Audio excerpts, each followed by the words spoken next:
നമസ്തേ. ഇന്നത്തെ വീഡിയോയിലൂടെ നമ്മൾ മനസ്സിലാക്കുന്നത് പുണർദം നക്ഷത്രത്തിൽ ജനിച്ച സ്ത്രീകളുടെയും പുരുഷന്മാരുടെയും തൊഴിൽ, വിദ്യ, വിവാഹം, ധനസ്ഥിതി, ബിസിനസ് എന്നിവയെക്കുറിച്ചാണ് ഈ വീഡിയോയിലൂടെ പറയുന്നത്. പുണർദം നക്ഷത്രത്തിൽ ജനിക്കുന്നവർ അധികവും ഈശ്വരവിശ്വാസികളായിരിക്കും. സ്വഭാവഗുണത്തിൽ ഇവർ മറ്റുള്ളവർക്ക് മാതൃകയാണ്. ഈ നാളുകാർ അസത്യത്തിലും ധർമ്മത്തിലും ഒരിക്കലും കൂട്ടുനിൽക്കുന്നില്ല. മനസ്സിന് ഇണങ്ങാത്ത വാക്കുകളോ പ്രവൃത്തികളോ കണ്ടാൽ ഇവർക്ക് പെട്ടെന്ന് ഹൃദയക്ഷോഭമുണ്ടാകും. ആർക്കും സഹകരിക്കാൻ കൊള്ളാവുന്ന സ്വഭാവമായിരിക്കും ഇവർക്കുള്ളത്.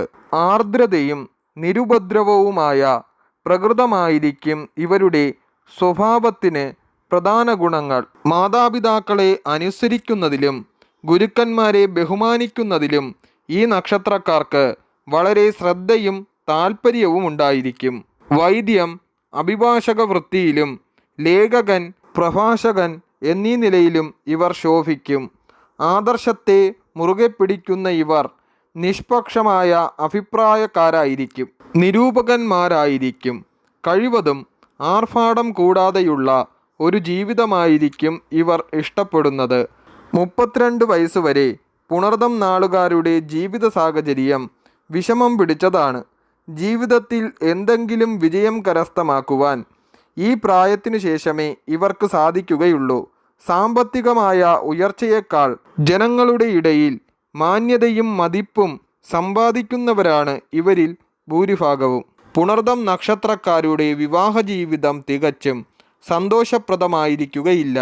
ഭാര്യയെ പരിത്യജിക്കുകയോ അഥവാ പുനർവിവാഹം കഴിക്കുകയോ ചെയ്യുക ഇതിന് ഇടയായില്ലെങ്കിൽ ഭാര്യയുടെ ആരോഗ്യക്കുറവും ഉണ്ടാകുവാൻ സാധ്യത വളരെ കൂടുതലാണ്.